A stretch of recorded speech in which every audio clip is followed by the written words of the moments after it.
let's talk about something else you're really passionate about, and that is the impact concussions can have on these players. So let's talk about that a little bit. Well, concussions are very serious, and I think we're just starting to understand that more. When you go back 30 years when I was drafted, had you had a concussion in a game, it was unheard of for you to not return to that game. You were looked at as soft or not very tough, because concussions were not looked at as a very serious issue. In fact, you got a concussion for the 2 or 3 plays that you were out. That was all that concussions. We thought after you returned back into the game, in other words, you were fine. Well, now we're realizing that concussions are a long-term issue, and it doesn't have to be a major concussion. Think of it from a boxing standpoint.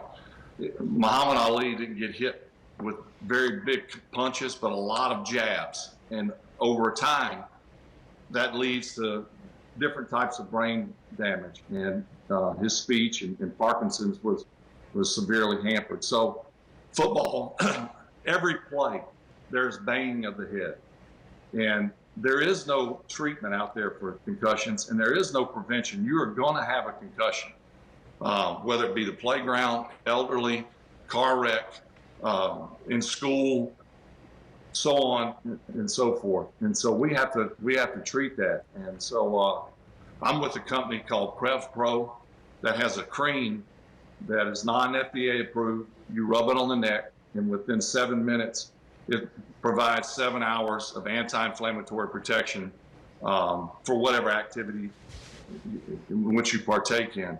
And that's really incredible, because the main issue with concussions is swelling of the brain.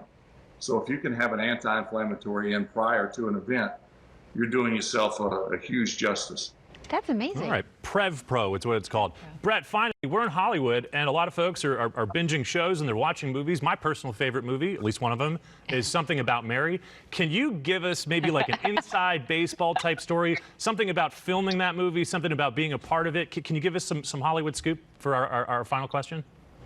Well, me and my wife went down and filmed in Miami, and I really, that was the first time I'd ever been around any filming. And at the time, Cameron Diaz and Matt Dillon were dating. No one knew who Ben Stiller was. Hard to believe. But during breaks, we went out and we threw, like in the back where their trailers and stuff were set up. And Cameron Diaz had the best arm of all the guys there. So, really? There you go.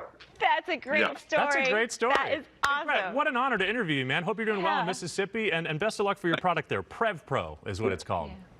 Thanks for having me on, guys. Thanks for talking with us. Have a great day.